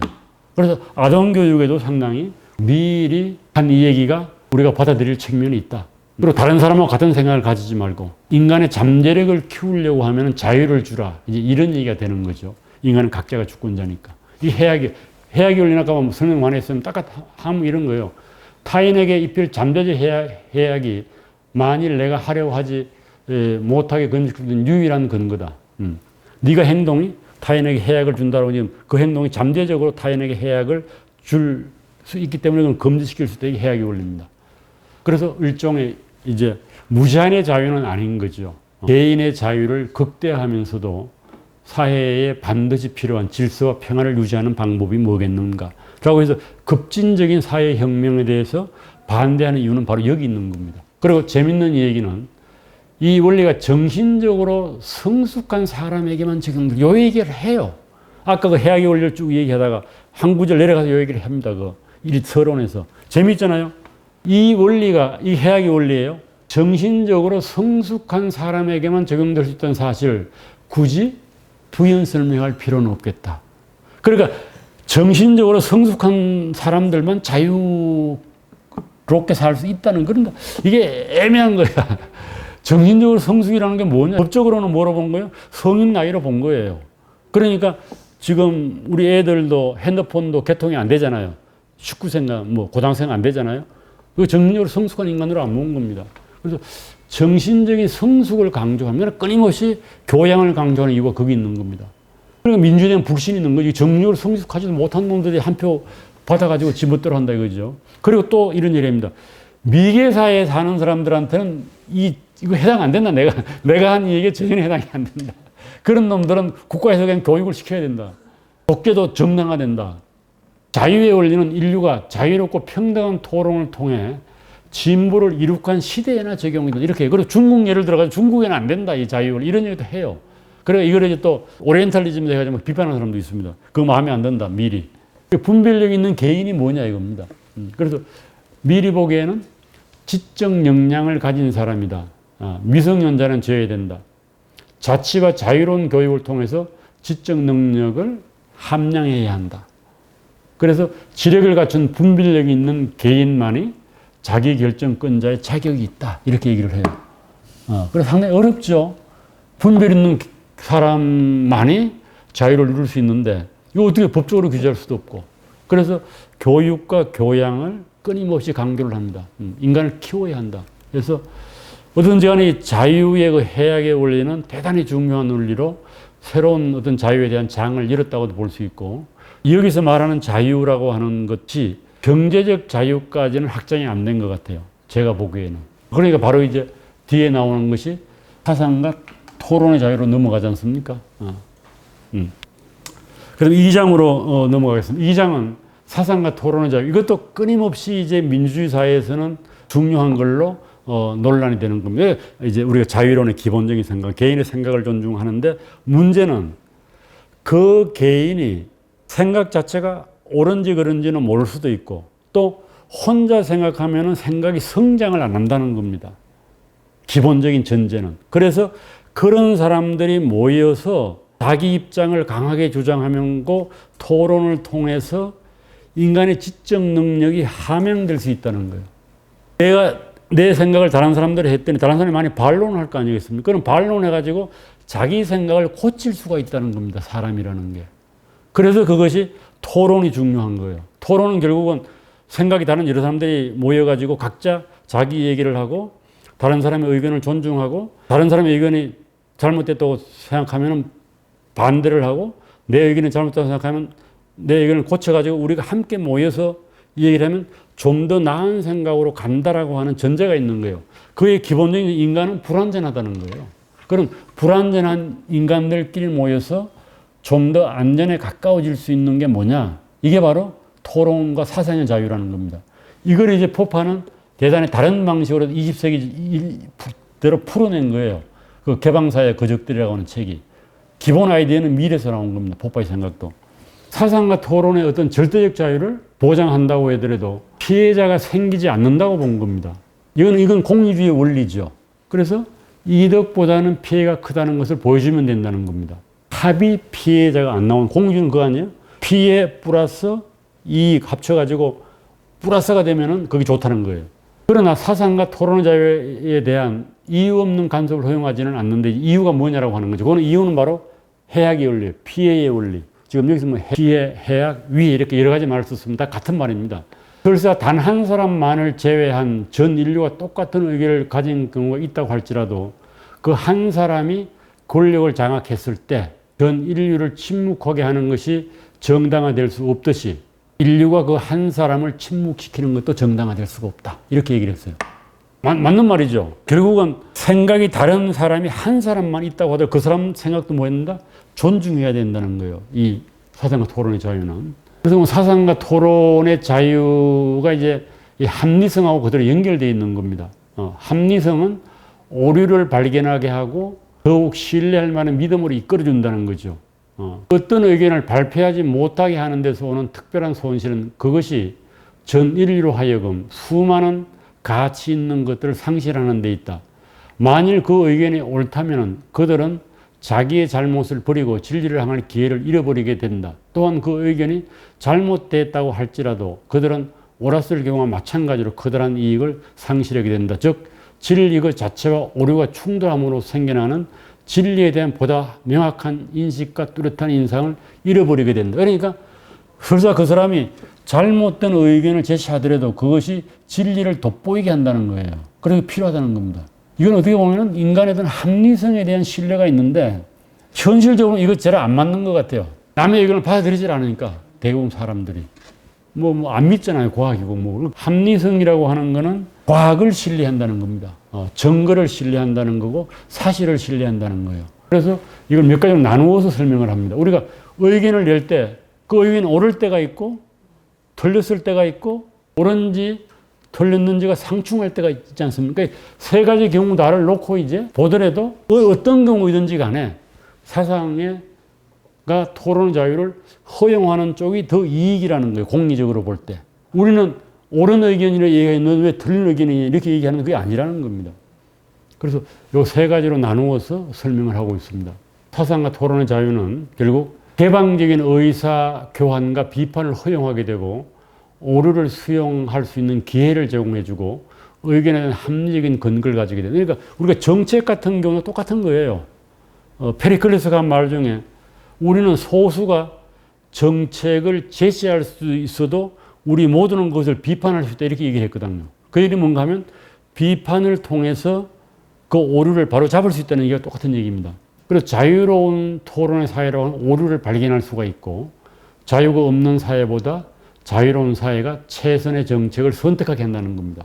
우리가 의견을 반박하고 논파할 수 있는 완벽한 자유는 우리가 그 의견을 행동으로 옮길 목적 아래 그 진리성을 전제하는 것을 정당화해 주는 조건이다. 그래서 인간은 불완전하지만은 사상과 토론의 자유가 허용되면은 그 불완전함을 최소한으로 줄일 수 있다는 겁니다. 오류를 줄일 수 있다는 거예요. 진리에 다가간다는 거죠. 그래서 포퍼 같은 경우는 진리는 뭔지 몰라. 옳은 생각 뭔지 모르지만 오류를 점점 제거하면은 진리에게로 가까이 간다, 접근한다 이런 주장을 했어요. 그게 이제 어떻게 보면 대단히 이제 미일적이라고 볼 수가 있습니다. 사상과 토론의 자유는 시민에게 창조성과 독립성을 부여한다. 이게 대단히 중요한 거예요. 그래서 결국 자유는 창조적인 인간을 만들고 비판적인 인간을 만들어서 새로운 것을 만들어내게 한다는 거거든요. 판단의 다양성을 허용하는 거죠. 그 대표적인 게 뭐 스티브 잡스 같은 경우 아니겠어요? 인간적으로 보면 그 별로 쓸모있는 인간 아니거든요. 좋은 인간 아니에요, 도덕적으로는. 술도 하고 마약도 하고 뭐 자기가 혼전에 또 딸을 하나 낳아가지고 자기 딸 아니라고 버렸거든요. 그러기도 하고 뭐 히피 노릇도 하고 뭐 그럼에도 불구하고 이제 그런 환경 속에서 어떤 독창적인 어떤 생각을 해서 만든 게 아이폰 아니에요, 아이폰. 2007년도에 스티브 잡스가 만든. 그러니까 창조성은 그런 데서 나온다는 거죠. 이 틀에 갇혀가지고 뭐가 안 된다는 거예요. 사회적, 기술적, 과학적, 지적 진보를 산출한다. 결국 자유가 사회적 진보, 기술적 진보, 과학적 진보, 지적 진보를 일으켜서 사회 전체의 이익을 준다. 요 사회 전체의 이익을 준다. 요거는 또 말은 뭐예요? 공리주의예요. 사회 전체의 이익을 준다는 것은. 그래서 그런 얘기를 끊임없이 하고 있습니다. 이것도 공리주의에 대한 또 비판들 철학자들이 하겠죠. 요거는 이제 대표적인 건 제가 이제 가져온 스테판이라고 하는 어떤 얘기를 했는가 하면은 자유가 좋은 것이냐 나쁜 것이냐 하는 질문은 불이 좋은 것이냐 나쁜 것이냐 하는 질문처럼 비합리적인 질문이다. 그것은 시간과 장소 상황에 따라 좋기도 하고 나쁘기도 하고 우리는 경험을 알려주는 바 특수한 상황 속에서 억압과 자유가 초래하는 이익과 불이익에 대한 정보에 의존. 이 얘기는 뭐예요? 미리 그냥 계속 자유가 좋다고 얘기하는데 그건 그런 것 같지는 않다는 거죠. 정당성에 대한 비판도 철학적으로 많이 있습니다. 그리고 이것도 사람이 보수적이 된다고 하는 얘기는 안정적이라는 거 아니에요. 보수적이라는 거는. 기존의 어떤 전통이 이렇게 내려오면 그냥 거기에 따라 살면 편한데 뭐 자꾸 이상한 놈들이 나타나가지고 막 이렇게 휘젓고 새로운 생각을 내세우면은 사회가 이게 불안정하게 되는 거 아니냐. 전통적이고 폐쇄적인 사회에서 볼 수 없던 불안감과 불안정감을 만들 수도 있다는 거예요. 뭐 이것도 일리가 있는 거죠. 그러니까 보수주의자들은 이 미래 자유론, 전통적인 보수주의자들, 전통을 존중하고 사회적 간섭을 존중하다 이런 또 입장들은 이 토론과 사상의 자유에 대해서 조금 더 부정적인 인식을 가질 수도 있겠죠. 그래서 이제 요거는 철학적으로는 상당히 이제 어려운 겁니다. 공리주의자들은 어떤 것이 절대적으로 좋다 나쁘다는 얘기를 안 하는 거예요. 그 행동이 절대적으로 좋다, 절대적으로 나쁘다 이 행동을 안 하고 공리를 봐가지고 판단하는 이 결과주의거든요. 예를 들어서 이제 비판하는 사람들은 사회가 발전하기 위해서 한 사람을 만약에 자유를 박탈하는 경우가 이익이 된다라고 하면 어떻게 할 거냐 이거야. 그럼 공리주의자들은 뭐 당연히 박탈하는 거죠.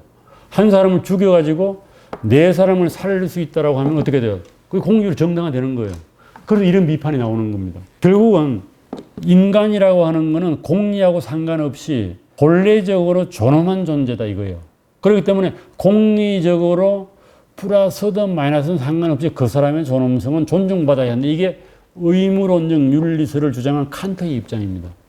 그래서 칸트는 공주의를 절대로 비판하거든요. 한 사람의 인권을 침해할 수 있다는 거예요. 공주의 입장에서는. 그래서 장기적으로 볼 때 국가의 가치는 국민을 구성하는 개인의 가치다 이런 얘기를 하는데 결국 장기적으로 이렇게 봐가지고 공리적으로 좋다고 하면은 단기적으로는 개인의 자유를 억압하는 것도 정당화되는 게 공리주의 아니야? 이렇게 얘기를 하는 거죠. 그래서 본래적 선을 인정하게 되면은 자유는 무조건 좋은 거로 얘기를 해야 되는 거예요. 자유는 무조건 좋은 거지 그것이 무슨 공리적 효과를 나타내기 때문에 좋다 이렇게 얘기하지 말라는 거예요. 이게 좀 어려운 점이죠. 공리주의는 결과주의니까 본원적 선을 주장하는 동기주의자들하고의 대립되는 측면입니다. 칸트하고 벤담하고 밀이 맞서는 지점이 바로 여기입니다. 그래서 이제 뭐 밀은 자아실현주의 이런 얘기를 하는데 이것이 공리주의적이지 아니지 않냐? 자아실현을 하는데 그것이 공리적으로 나쁜 경우도 자아실현을 해야 되는 거 아니야? 뭐 이렇게 얘기할 수 있는 거죠. 이거 인문학자들이 얘기해요. 인문학자들이 너무 사회가 공리주의 돼가지고 사회적 쓸모가 없으면은 필요 없다고 얘기를 하지 않냐? 이거 인문학이. 그러니까 뭐 쓸모없는 쓸모 이런 이상한 말도 만들어내고 그게 무슨 기초과학을 해야지 뭐 음융과학이 발전될 수 있다는 이렇게 쓸모를 호소하지 않으면 현대는 받아들이질 않는 겁니다. 아, 이거 상관없어. 그냥 좋은 거야. 이렇게 얘기해서는 의미가 없어요. 철학은 그냥 그것 자체로서 의미 있는 거야. 인간이라는 거는. 너는 그걸 그냥 알아야 돼. 이게 이제 어떻게 보면 인간의 본질적 가치를 주장하는 거예요. 너는 너로서 가치가 있는 거야. 그것 자체로서 가치가 있는 거야. 그러는데 우리는 또 안 그래. 이 자식 뭐 밥도 못 벌어먹는 놈이 무슨 가치가 있어. 그러니까 자식이 실업자가 되면 이거 문제가 있다고. 이게 또 공리주의 사고예요. 쓸모없는 인간. 그런 인간은 양면이 있는 거지. 그래서 자유론이라고 하면 자유는 사회적으로 쓸모가 있든 없든 보장해야 되는 거. 이러면 칸트로 가는 거고. 아, 그렇지 않아. 자유를 허용했을 때 나도 좋고 사회도 좋고 역사가 발전하고 인류가 좋아. 이렇게 하면 공리주의로 가는 거예요. 그래서 우리가 어떤 입장을 취하는가는 개인의 선택 문제이기도 한데 우리는 공리주의에 너무 물들어 있는 거죠. 그래서 대부분 경우는 가만히 따져보면 다 공리주의자예요. 우리 인간이라고 하는 거는. 그래야지 인간이 살아남을 수 있고 진화할 수 있겠죠. 서바이벌에 도움이 되겠죠.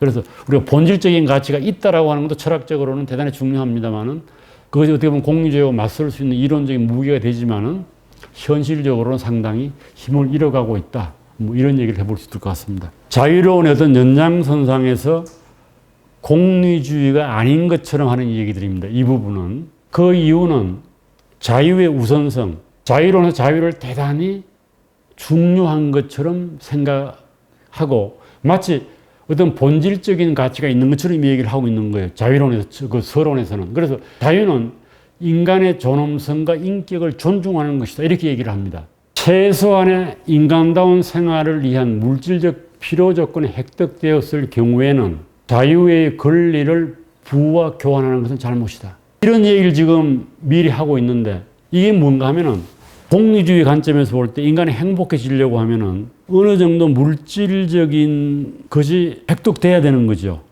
그 점을 넘어서, 그 점이 뭔지 몰라. 그 점을 넘어서서 그 다음부터는 인간이 뭐예요? 자유의 권리를 더 소중한 것으로 생각해야 된다는 겁니다. 그러니까 물질보다는 더 중요한 게 있다는 걸 지금 인정하는 거죠. 이게 뭐 질적 공리주의자이기 때문에 이런 얘기를 하는 것 같아요. 그래서 최소한 인간다운 생활을 위한 물질적인 필요 조건이 충족이 된 뒤에는 인간은 존엄성이라든지 자존감이라든지 목적 자체로서의 인격이라든지 이런 것들에 대한 가치를 더 소중하게 생각해야 한다는 얘기를 미리 하고 있습니다.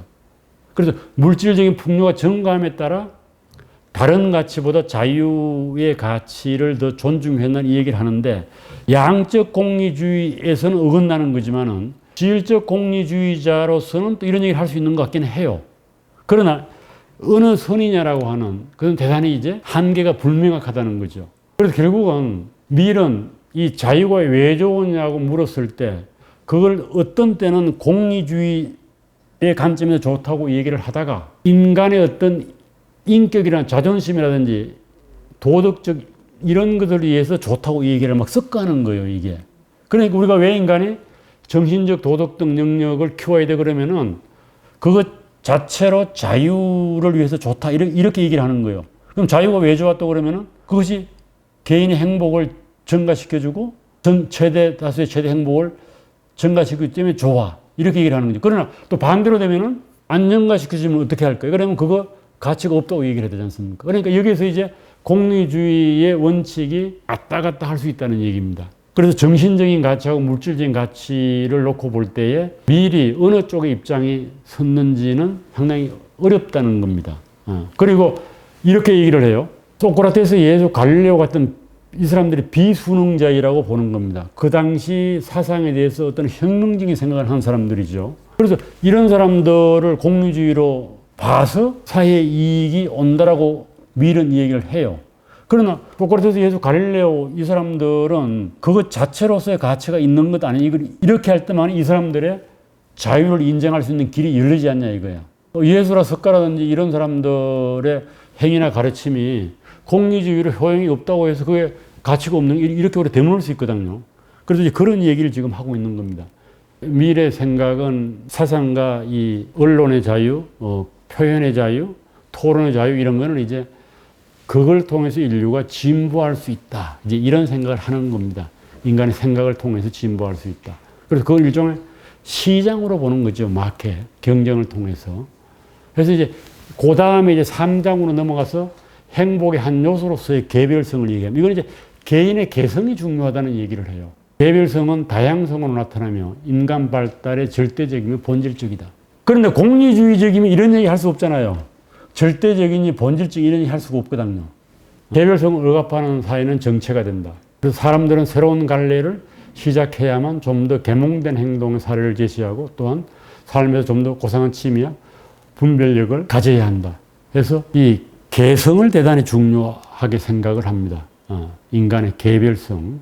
이게 뭐 그대로 연결되는 거죠. 토론의 자유 이런 거 하면서. 그래서 이 개별성을 존중한다고 하는 얘기는 인섭과 간섭에서 벗어나야 된다. 전형적인 이제 주장이 뭐가 있으면 모난돌이 정 맞는다 이런 얘기 있지 않습니까? 그거는 개성을 말살하는 거예요. 붕어빵 시대에 대한 비판이다. 그 당시에도 아마 이런 게 있었던 모양이지. 그거 아니다. 획일주의에 대항해야 된다. 그리고 그렇게 가는 것이 사회적으로 좋을 뿐 아니라 개인도 행복하게 하는 거다. 사람들은 자기 자신의 방식대로 살아갈 수 있는 자유가 허용되어야 한다. 자기를 개발할 수 있는 자유가 허용되어야 한다. 똑같은 사람이 돼서는 안 된다. 그런데 우리 사회는 아직까지도 이런 거를 많이 허용을 안 하는 것 같아요. 그래서 행복의 한 요소로서 개별성에서 개선을 얘기 많이 합니다. 이렇게 돼야지 개별성이 꼽히고 격려되는 사회가 돼야지 이것이 사회의 발전이 이루어지고 또 개인도 행복하게 된다. 개인이 정신적으로 풍요롭고 행복하게 되려면 자신의 개성을 마음껏 표현하고 즐길 수 있어야 한다. 그러면서 이제 자유론의 제일 처음에 능기면을 인용했던 훔볼트의 이 얘기를 또 가지고 옵니다. 인간이 진정한 능력을 개발하는 자유가 필수적인 조건이다. 이건 이제 자유론에 나오는 얘기인데 박문재가 번역한 곳 136페이지에 나오는 얘기인데 훔볼트에 따르면 인간의 능력과 가능성은 다른 사람들과 사회적 관계 속에서만 발전할 수 있다.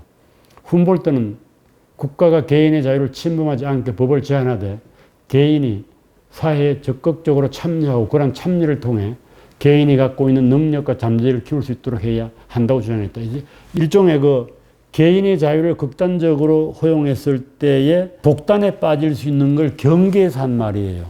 그래서 그런 개인의 자유는 사회 속으로 나가야 된다.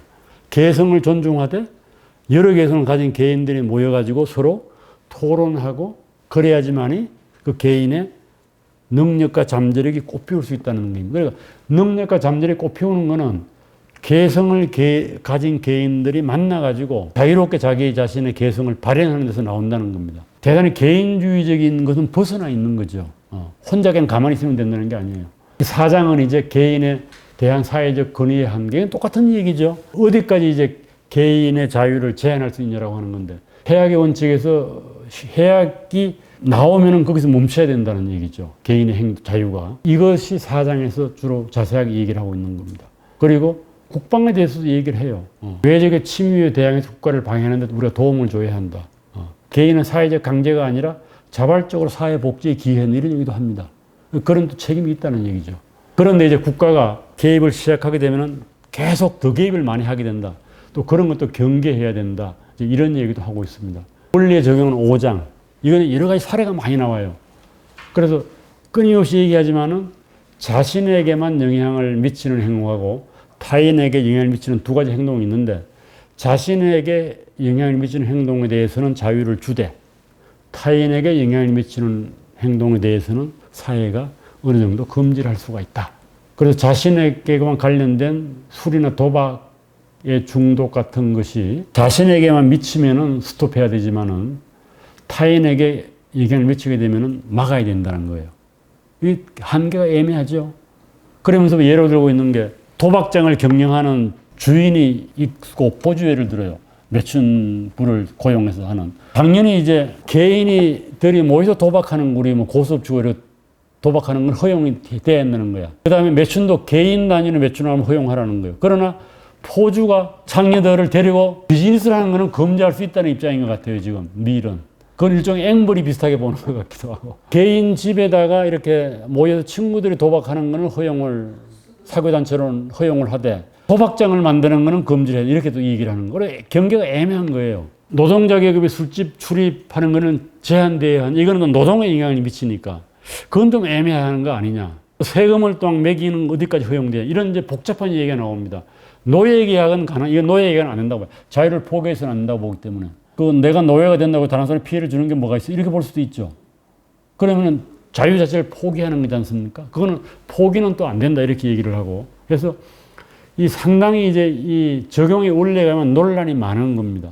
그러나 일관되게 주장하는 거는 자신에게만 관련된 행위에 대해서는 자유를 끝까지 허용해야 된다는 거예요. 이론적으로는 뭐 간단 명료하지 않습니까? 타인에게 이제 해를 끼치게 되는 행동. 그거에 대해서는 우리가 논의가 좀 필요한 거죠.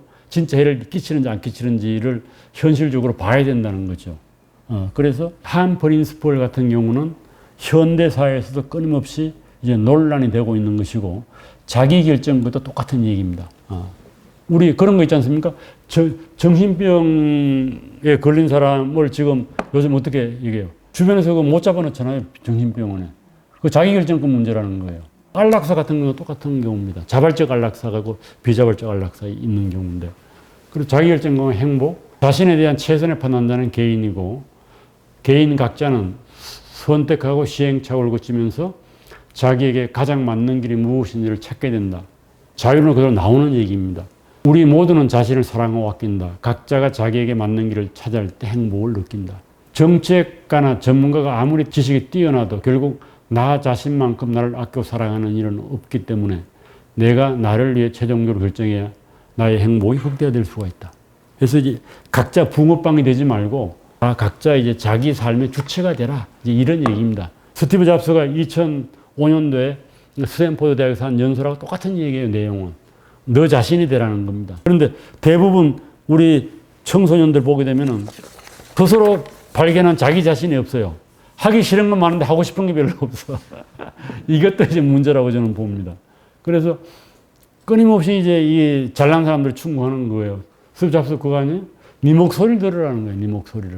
이게 자유인의 첫걸음이다. 남이 시켜서 하는 삶을 살지 말아라. 그러면 노예가 된다. 그래서 니체도 똑같은 얘기를 합니다. 너 자신이 되라. 근데 우리는 너 자신이 누군지를 스스로 발견해 나가는 게 인생이다. 뭐 이런 얘기를 할 수 있겠죠. 여기까지. 미일의 자유주의를 보고 개인의 어떤 자기 결정권, 다른 사람에게 피해가 미치지 않는 한 개인의 선택을 최대한 존중해야 된다. 그대로 경제사상 내지는 사유재산권에다가 연결시키면은 로커처럼 자기 소유권 이론으로 넘어갈 것 같아요. 제가 보기에는. 내 재산을 가지고 내가 마음대로 쓰는 건 내 자유 아니야? 그걸 국가가 침해하면은 언론과 토론의 자유를 침해하듯이 나의 재산을 침해하는 거 아니냐? 이렇게 얘기할 수 있는 거죠. 그래서 내 돈을 가지고 내가 무엇을 하든지 그건 내 자유에 맡게 되는 거 아니야? 그리고 내 돈을 국가의 세금으로 가져가는 건 문제가 아니야? 이런 생각을 할 수 있을 것 같은데 거기까지 넘어가지 않은 것 같아요. 그래서 언론과 표현의 자유, 자기 인생관을 선택할 자유, 이런 자유는 존중을 했지만은 경제적 자유에 대해서는 대단히 유보적이었다고 판단할 수가 있습니다. 그 당시 아마 사회 상황이 그랬던 것 같아요. 자본주의 초기 단계니까. 그 자본가들의 어떤 사유상권을 존중하는 것이 자본가들의 탐욕을 인정하는 것이기 때문에 노동자들이든지 못 사는 사람들은 상당히 고통스럽게 사람은 살 수밖에 없는 게 아니냐. 이런 이제 하나의 생각이 있었을 거죠. 인간적인 동정감이라고. 또 다른 하나는 사유재산권을 존중하는 건 좋은데 존중을 좀 덜 하면은 전체적으로 사회적 공리가 올라간다고 하면은 그거 조금 침해해도 되는 거 아니야? 사유재산권을 완전히 없애는 거는 문제지만은 기본적으로 존중을 하면서 어떤 사회적 필요라든지 공익을 위해서는 제한을 할 수 있는 게 아니냐? 이렇게 생각할 수 있죠. 이게 우리 헌법에도 있는 거잖아요. 기본적으로 사유재산권을 존중을 하되 공익을 위해서는 사유재산권을 어느 정도 유보하거나 침해할 수 있다고 헌법도 규정되어 있잖아요. 이제 그런 생각을 한 게 아닌가, 이제 이런 생각을 합니다. 그래서 밀은 고전적 경제학자들이 주장했던 개인의 자유를 절대적으로 신봉하고 개인의 자유를 신봉해서 아나키스트 유사한 야경국가론까지는 가지 않습니다. 그래서 경제적 자유에 대해서는 상당히 좀 생각을 해볼 사람이다, 이렇게 볼 수 있습니다. 밀의 경제사상을 보게 되면은 여기 밀의 직접 얘기를 가져온 겁니다. 나는 사회주의 교리 가운데 경쟁 폐지라는 가장 두드러진 강렬한 주장인데 절대로 동의하지 않는다. 사회주의자는 경쟁을 나쁜 거로 보잖아요. 사회주의자는 경쟁이 없는 곳에 독점만 있을 뿐이라는 사실을 망각하고 있다. 이건 대단히 중요한 지적입니다. 우리는 경쟁의 반대가 협동이라고 생각을 해요. 그런데 실질적으로 경제학적으로 보면은 경쟁의 반대는 협동이 아니라 독점이에요. 사회주의자는 협동 좋아하잖아요. 협동농장이니 뭐 협동조합이니 협동 좋아하지 않습니까? 이게 경쟁을 싫어해서 그런 거예요. 우리나라도 지금 뭐야 사회적 경제라고 해서 지난 정부 때 그거 막 키워나온 거 아니에요? 사회적 기업 뭐 이런 거 해가지고 경쟁하지 말고 협동하자는 거예요. 그러면은 경쟁이 없으니까 이익이 안 나니까 손해 나는 건 어떻게 해? 그건 국가에서 메워주는 겁니다. 그래서 뭐 정부에서 조달청에서 물건을 조달할 때는 컴퓨터도 삼성이나 이런 컴퓨터 못 사요. 학교에서 중소기업이 만든 컴퓨터를 사야 돼요. 그래서 고장 나가지고 고치려면 회사가 망하고 없어요. 이게 협동이라는 겁니다. 그래서 밀은 그걸 본 거죠. 경쟁의 반대는 협동이 아니라 뭐다? 독점이라는 겁니다. 누진세에선 반대하고 비례세를 지지. 이것도 재밌는 거거든요. 우리가 누진세는 이 노동의욕하고 연관되어 있는 거거든요. 무슨 소린가 하면은 소득세에서 세율은 예를 들면 5천만 원, 연봉 5천만 원 사람하고 연봉 1억인 사람하고 연봉이 10억인 사람하고 세율이 다 달라요. 5천만 원 미만이면 거의 없고 뭐 1억 정도 되면 10몇 프로 붙이고 뭐 지금 우리 최고 세율이 뭐 몇 프로인가 35%까지 올라갔나요? 그래서 이게 누진세입니다. 재산세도 좀 누진세예요. 액수가 많을수록 올라가요. 그런데 밀은 그 반대했습니다. 누진세 아니다. 비례세로 하자. 똑같이 플랫하게 매기자는 거예요. 연봉이 1억인 사람이나 뭐 5천만 원 사람이나 100억인 사람이나 똑같이 몇 프로로 하자. 이게 이제 밀의 입장입니다. 왜 그런가 하면은 소득이 많은 사람한테 세금을 많이 매기게 되면은 이 산업과 경제에 세금을 부과하는 것이기 때문에 사람들이 열심히 일 안 하려고 한다는 겁니다. 뭐 일견 맞는 얘기죠. 그렇지만은 또 이제 가난한 사람한테는 조세 대상에서 제외시키잖아요. 가난한 사람 노동자한테 끊임없이 관심이 있는 거죠. 그리고 상속세는 찬성을 합니다. 상속세를 더 매긴다고 해서 노동의욕을 저하시키지 않는다. 죽은 뒤에 매기는 세금이니까. 상속세를 많이 매기면은 열심히 일해가지고 돈을 안 모을 수도 있죠. 그런 생각은 안 한 것 같은데. 그런가? 상속해서 국가가 다 가져간다는데 그럼 뭐 상속 다 써버리겠죠. 상속세에는 찬성하고 상속세가 공공선에 기여한다고 봤습니다. 그래서 미련도 교육화가 좀 끊임없이 교육을 중요시하지 않습니까? 이 자유주의자들은 기본 교육만, 기초 교육만 시키면 된다고 그래요. 3R이라고 그래요. 읽고 쓰고 계산하고. 읽고 쓰고 셈하는 교육. 이 기본 교육 아니에요? 교육을 좀 깊이 해야 한다. 그래서 상업에서 성공할 수 있는 방법을 가르치는 것이 좋다. 경제교육을 시키자는 얘기를 미리 한 거예요. 노동자 계급의 지적 향상, 교육 개선, 독립성 향상은 이에 상응하는 분별력 있는 행동 방식, 즉 유리적 행동 양식에 수반하지 않고서 불가능. 그러니까 이게 노동자들도 교육을 끊임없이 시켜야 된다고 주장하는 거지. 오바마 같은 경우는 그런 거 아니겠어요? 흑인들도 교육을 받아야 된다는 거예요. 신분 상승하고 밀접히 연관이 있다는 얘기입니다. 그래서 국가의 일, 밀은 자유방임 정책하고 정부 개입 정책 사이에서 중립을 지키려고 했다. 그래서 국가의 일에는 뭐예요? 화폐를 발행하고 국방이고 법질상위법. 이건 뭐 유사하죠. 소비자 보호, 사업 규제는 반드시 국가가 해야 되는 일이 아니다. 이제 이런 거는 뭐 경계가 좀 애매하죠. 밀은 복지국가보다는 사적인 자선사업을 선호했지만 이게 더 좋다는 겁니다. 그러나 개인들이 자선사업에 의존해서 개인들의 못 사는 사람들의 그 상황을 개선하는 데는 한계가 있는 것 같다. 그래서 세금으로 해결할 수밖에 없다. 이제 이런 입장이에요. 수준은 어디까지인지 모르겠습니다. 어디까지 세금으로 못 사는 사람들의 생활을 보장해야 되는지에 대해서는 이 얘기가 없습니다만. 그런데 밀은 노동계급에 대해서 끊임없이 어떤 그 애정을 가지고 있다라고 이제 봤던데, 노동계급도 끊임없이 교육을 시켜가지고 좀 더 나은 사회로 나올 수 있도록 사회적으로 만들어 가야 된다. 이런 생각을 많이 한 겁니다. 그래서 결국 그러려면 노동자들이 그다니 극단적인 공산주의자들은 이제 혁명을 주장했지 않습니까? 그런데 혁명론에 빠지지 않고 이 자유주의 사회, 민주주의 사회로 흡수가 될 수 있다. 이런 생각을 한 것 같아요. 그래서 사회민주로 갔겠죠. 그래서 미리 사회주의에 동의하지 않는 측면이 있습니다. 자본주의가 경쟁을 격려하고 이윤동기를 자극함으로 사회적 부를 확장한다는 건 당연하겠죠. 공리주의적으로 보면 그런 거 아니에요.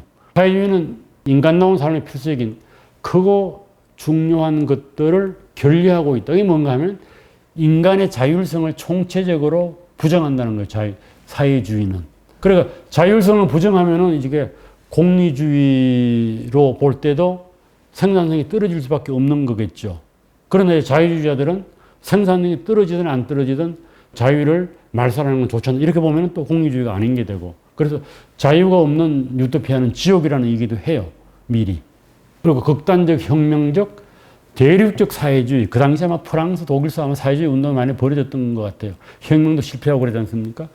표방하는 평등의 무모함과 비현실성을 주장을 해요. 그럼에도 불구하고 밀은 정치, 경제, 언론을 개정을 거듭하면서 사회주의에 대해서 다소 동조를 하게 됩니다. 밀이 말한 사회주의 이런 의미입니다. 노동자 계급의 이익을 위해서 사회계획을 주장하는 사람. 노동자 계급의 이익을 위해서 사회계획을 주장하는 사람. 혁명적인 계획은 아니에요. 노동자가 혁명을 이렇게 하느니 이런 마키스로 가는 겁니다. 그건 아니고 노동자 계급의 이익을 우리가 고려해야 된다. 목표는 다르지만 대부분 사유재산을 폐지하는 방향으로 사회를 변혁시키려고 한다. 그런데 이제 자기 자신은 뭐 사유재산을 이제 폐지까지 주장을 안 한 것 같습니다. 밀은. 그럼에도 불구하고 이제 그 당시에 사회주의자들 중에 온건한 사회주의자들의 입장을 얘기하는 것 같아요. 요즘식으로 하면 사회민주주의자 정도 될 것 같습니다. 1845년도 노동자의 요구에 쓴 밀에 그래서 인용하는 건데 언제가 될지 확실히 모르지만은 노동자는 사람과 그 노동을 받아 먹고 사는 사람들의 간격을 메우는 것이 우리의 가장 소중한 희망이다. 그러니까 노동하는 사람이 있고 노동자의 노동으로 먹고 사는 사람이 있다는 거예요. 그거의 간격이 줄어들어야 된다는 거예요. 이것은 결국 노동자가 생산 자체에 아무런 애착을 갖지 못한 채 그저 돈에 팔려온 생산 도구나 다름이 없는 신세를 벗어나 생산 과정에서 동업자의 위치에 올라갈 수 있어야 한다는 것을 뜻한다. 그러니까 노동자하고 자본가의 경계가 사라져야 된다는 거예요. 그렇다고 해서 혁명을 통해서 그런 세상으로 가자는 얘기는 지금 안 하는 겁니다. 이건 자서전에 나오는 얘기인데 우리들은 이제 헬리엇 테일러 자기 부인이죠. 우리들은 사회주의 체제에 내재하고 있다고 생각되는 개인에 대한 사회의 포악성을 정면으로 배척해 왔지만은 사회가 다시 놀고 먹는 사람과 근로자의 두 계급으로 나누어지지 않는 시대를 기대했다는 겁니다. 즉 일하지 않는 사람들은 먹지도 말라는 규칙이 단순히 빈곤한 사람만이 아니라 여러 사람들에게 골고루 적용될 시대. 노동 생산물의 분배가 지금처럼 출생이라고 하는 우연 좋은 요소가 아니라 누구나 인정하는 정의원칙에 생겨지는 사회. 인류가 자기 자신만의 이익이 아니라 사회와 전체 이익을 위해 분투하는 것이 가능한 사회를 기대한다. 그 다음 이제 문구가 재밌는 거 한번 보세요. 미래 사회의 문제는 어떻게 하면 개인 활동의 자유를 보장하면서 지구상의 원료를 공동 소유에 두고, 이게 재밌는 얘기입니다. 지금 개인의 자유를 부정한 게 아니에요. 그리고 협동조합으로 생기는 이익에 만인이 평등하게 참여할 수 있는가 하는 것이 이상적으로 제시한 거예요. 그래서 요 문구를 어떻게 보느냐라고 하는 겁니다. 지구상의 원료를 공동 소유해도 이거는 이제 어떻게 보면은 자연 자원의 공동 소유를 주장하는 거죠. 이걸 어떻게 보면 맞는 거죠. 요 구절을 보고 사유재산을 폐지했다고 주장할 수는 없습니다. 셀프 오너십을 주장한 로커도 요거는 인정을 해요.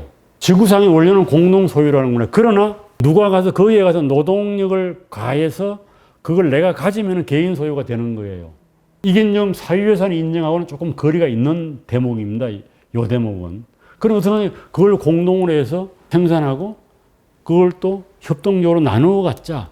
뭐를 하면서 개인의 자유활동을 보장하면. 이러니까 서부영 교수는 이걸 보고 자유적 사회주의라고 본 거예요. 뒤에 부분 없애버리면 완전 자유주의자인데 노동자들에 대한 그 어떤 생활 개선 이런 거에 대해서 대단히 애착을 가지고 있었다. 그래서 사회주의적 요소가 상당히 들어가 있는데 사회재산을 부정하는 데까지 나아간 것 같지는 않다는 겁니다. 또 이렇게 얘기를 해요. 자서전에서. 독신 때는 민주주의였지만 결코 사회주의자는 아니었다는 거예요. 자유주의자라는 얘기는 안 써요. 자본가라는 말도 안 쓰고 자본주의라는 말도 안 쓰고. 부부가 된 우리들은 내가 독신 때와 비교해보면 민주로부터 무척이나 거리가 멀어졌다.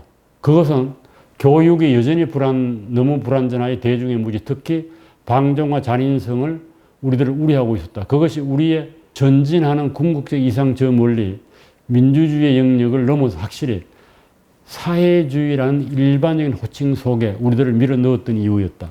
그러니까 자기들을 사회주의로 밀어 넣었다라고 얘기하는데 또 사회주의라는 얘기는 또 아니에요. 이게 애매한 얘기지 않습니까? 그래서 뭐 이렇게 얘기하는 사람도 있습니다. 나는 사회주의들 속에 서 있지만은 사회주의자는 아니다. 이게 무슨 말이에요?